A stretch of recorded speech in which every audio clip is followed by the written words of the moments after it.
Dans cette vidéo, on va revoir comment utiliser la formule qui permet de dériver le produit de deux fonctions. Donc la fameuse formule u fois v' qui est égale à u' v plus uv'. Alors dans le premier exemple, on a une fonction f qui est définie comme ceci. Alors je vous ai mis en vert ce qu'on appelle l'opération principale. L'opération principale, c'est la dernière opération que je serai amené à faire si je remplaçais x par un nombre. Donc par exemple, si je remplace x par 2, comment vous feriez ce calcul? Eh bien, vous calculeriez d'abord 3 fois 2 plus 5.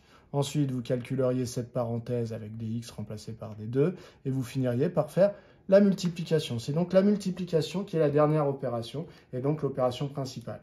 Lorsque je repère une multiplication dans l'expression de ma fonction, eh bien, je dois regarder si j'ai la variable. La variable, c'est ce qui se trouve entre les parenthèses ici. Donc, si j'ai la variable dans le premier facteur et que je l'ai également dans le deuxième facteur. Si c'est le cas, je suis bien sur une formule du type u fois v. Si par contre, l'un des deux facteurs ne possédait pas la variable x, je serais plutôt dans la formule lambda fois u, qui ressemble beaucoup, mais qui est beaucoup plus simple à appliquer, c'est-à-dire que la dérivée, c'est lambda fois u'. C'est-à-dire que la constante reste elle-même. C'est en fait, tout simplement, on peut le voir comme un cas particulier de cette fonction-là, avec v qui est constante et qui vaut lambda. Je ne rentre pas dans les détails de ça, mais donc ici, je vois la variable dans le facteur de gauche, la variable dans le facteur de droite. Je vais donc être sur une formule du type u fois v. Alors, qui est u, qui est v? Pour tout x appartenant à R, u de x est égal à... Alors, traditionnellement, on prend la première. Donc ici, u de x va être 3x plus 5. Et v de x va être plutôt la deuxième dans ce cas-là. 4x puissance 5 plus 2x puissance 3. U et v sont toutes les deux des fonctions dérivables, puisque ce sont des fonctions polynomiales, regardez. Donc je vais pouvoir non seulement les dériver, mais ça veut dire également que f sera elle aussi dérivable sur l'ensemble R. Donc u et v sont dérivables sur R.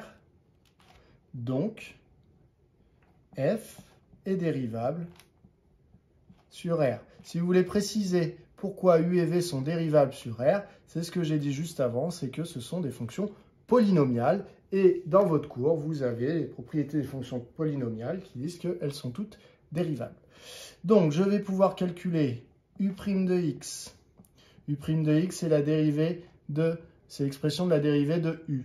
Donc, 3x plus 5, je veux dériver. Quelle est l'opération dans 3x plus 5? Eh bien, c'est un plus. Donc ici, j'ai une fonction plus une autre fonction. Je sais qu'il faut que je dérive la première et que je rajoute la dérivée de la deuxième. Dérivée de 3x, eh bien ici, vous voyez, il y a une multiplication entre 3 et x, mais j'ai une constante. Donc c'est une multiplication entre une constante et x. Donc c'est 3 fois la dérivée de x. Donc ça fait 3 fois 1, c'est-à-dire 3. Plus la dérivée de 5. 5 est une constante. Lorsque je le dérive, ça donne 0. Donc finalement, u' de x vaut 3. Je suis un petit peu lent sur les premières dérivées, mais c'est tout nouveau pour vous. Donc j'y vais tranquillement. Et v' de x est égal à... Alors ici, je repère l'opération principale. Vous voyez, je fais exactement les mêmes étapes que quand j'ai la grande fonction devant moi, puisqu'en fait, je suis encore une fois en train de dériver. L'opération principale, c'est l'addition. Donc je vais dériver cette fonction et rajouter la dérivée de celle-là. Alors, pour dériver celle-là, quelle est l'opération principale dans 4x puissance 5? Eh bien, c'est une multiplication. Sauf que dans cette multiplication, je n'ai pas la variable à gauche. Donc, comment je dérive dans ce cas-là? Je dérive comme lambda u, c'est-à-dire je recopie le lambda, donc je recopie le 4, et je dérive le u, c'est-à-dire je dérive x puissance 5, ce qui me donne 5x puissance 4. Le plus qui est là se retrouve là. 2x au cube, comment je le dérive? Eh bien, 2x au cube, l'opération dedans, ici, principale, j'ai une multiplication. Sauf que je n'ai pas la variable à gauche, donc c'est de la forme lambda u. Je dérive, et j'ai donc lambda fois u', donc dérivée de x au cube, c'est 3x au carré. Donc ça me donne pour v' de x, 20x puissance 4 plus 6x au carré. Donc, pour tout x, je vais en déduire une expression de la dérivée de f, f' de x égale. Alors, j'applique ma formule qui est ici, u'v plus uv'. Donc, u' vaut 3, donc u' c'est 3, fois v qui est ici, donc c'est 4x puissance 5 plus 2x puissance 3, plus u fois v'. Alors attention, dans le u, hein, c'est un peu comme dans le v de tout à l'heure, j'avais une addition. Quand j'ai une addition, je mets bien des parenthèses autour pour que, à chaque fois, vous voyez ici, le 3 multiplie bien tout le v de x. Donc ici, u de x, je mets bien des parenthèses autour, 3x plus 5, afin que tout le 3x plus 5 soit multiplié par v' de x, c'est-à-dire par 20x puissance 4 plus 6x puissance 2. Alors à partir de là, je pourrais tout développer, hein. Ici, double distributivité, et terminer mon calcul. Mais ce n'est pas ce qui m'intéresse ici. Donc moi, je vais en rester là. C'est juste l'application qui m'intéresse. On passe à la deuxième. Alors, juste avant de passer à la deuxième, hein, on pourrait discuter hein, de la méthode que j'ai utilisée. Ici, j'ai vraiment voulu vous faire utiliser u fois v, mais vous auriez pu très bien, dès le départ, tout développer. Vous n'auriez plus comme opération principale la multiplication, mais vous auriez eu des additions. Et vous auriez pu très bien dériver cette fonction, du coup, sans utiliser la formule u fois v, puisque vous n'auriez eu que des sommes. Donc là, vraiment, c'est un petit peu artificiel, hein, c'est comment faire pour une fonction qui s'écrit comme ça. On passe à la 2. Alors, ici, on est sur R+. Pour G, on a bien ici comme opération principale la multiplication, et on a bien la variable dans le facteur de gauche et dans le facteur de droite. Pardon. Donc ici, je suis bien de la forme u fois v. U va être la fonction qui a pour expression 2x plus 1, et v va être la fonction qui a pour expression racine de x.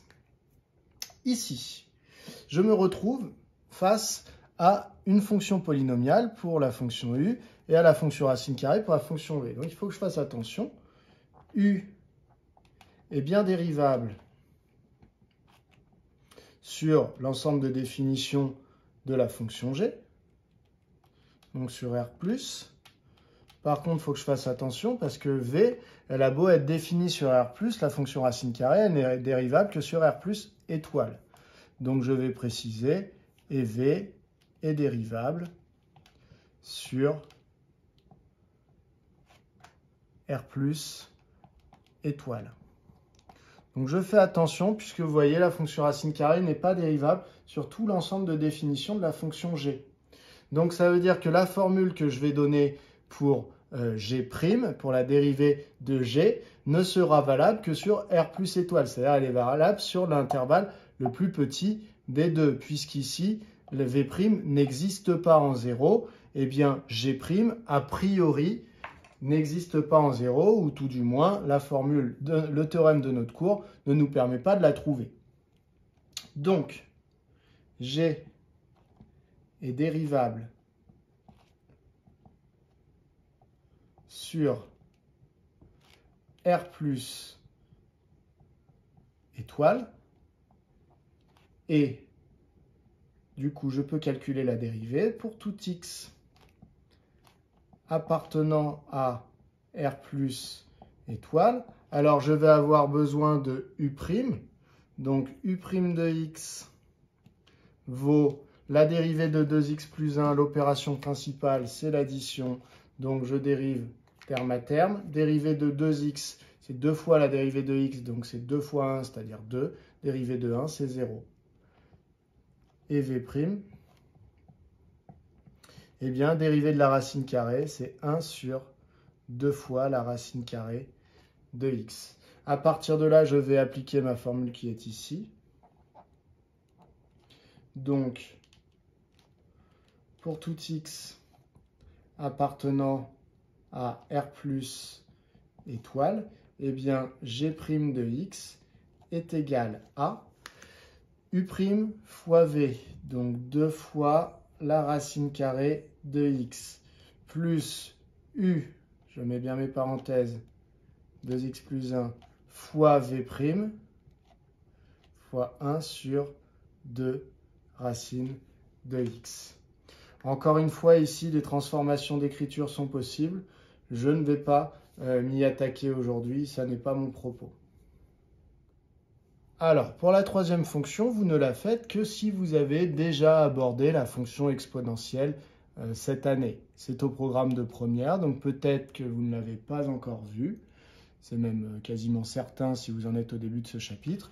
Mais si jamais vous voyez cette vidéo en ayant déjà fait le chapitre, eh bien, vous pouvez vous atteler à celle-là. Ici, l'opération principale, eh bien, c'est la multiplication qu'il y a entre 3x au carré plus 7 et exponentielle de x. Dans ce cas-là, eh bien, comme la variable est présente dans mon facteur de gauche et dans mon facteur de droite, je peux appeler u mon facteur de gauche. Dans ce cas-là, l'expression u de x, c'est 3x au carré plus 7. Et v, mon facteur de droite. Dans ce cas-là, l'expression de v, c'est exponentielle de x. Ici, j'ai une fonction polynomiale, donc elle était définie sur R, et bien elle est dérivable sur R, parce que c'est une fonction polynomiale, c'est mon cours qui me le dit. La fonction exponentielle est également dérivable sur R. Donc je vais dire u et v sont dérivables sur R. Donc, eh bien, u fois v, c'est-à-dire h, donc h est dérivable sur R. Dans ce cas-là, u' de x est égal à, alors je peux rajouter pour tout x appartenant à R, u' de x, donc dérivé de 3x au carré plus 7. 3x au carré plus 7, l'opération principale est le plus. Dans 3x au carré, c'est une multiplication, mais entre une constante et une fonction, donc c'est de la forme lambda u. Donc ça donne 3 fois la dérivée d'x au carré, c'est-à-dire 3 fois 2x, plus dérivée de 7 qui vaut 0, donc plus 0, ce qui donne en fait 6x. v' de x, dérivée de l'exponentielle, eh bien c'est elle-même, donc c'est e de x. Donc, pour tout x appartenant à R, eh bien, je peux calculer h' de x. h' de x égale u' fois v, donc 6x fois exponentielle de x, plus u fois v', 3x au carré, plus 7 fois exponentielle de x. Au final, là, la modification d'écriture est très rapide, donc je vais la faire. Je peux factoriser par exponentielle de x, puisque là, dans ce terme ici, je vois qu'il y a un facteur exponentiel de x, et dans ce terme, il y a aussi un facteur exponentiel de x. Donc ça va me donner 6x plus 3x au carré plus 7. Donc ça va me donner 3x au carré plus 6x plus 7. Voilà pour cette dernière dérivée.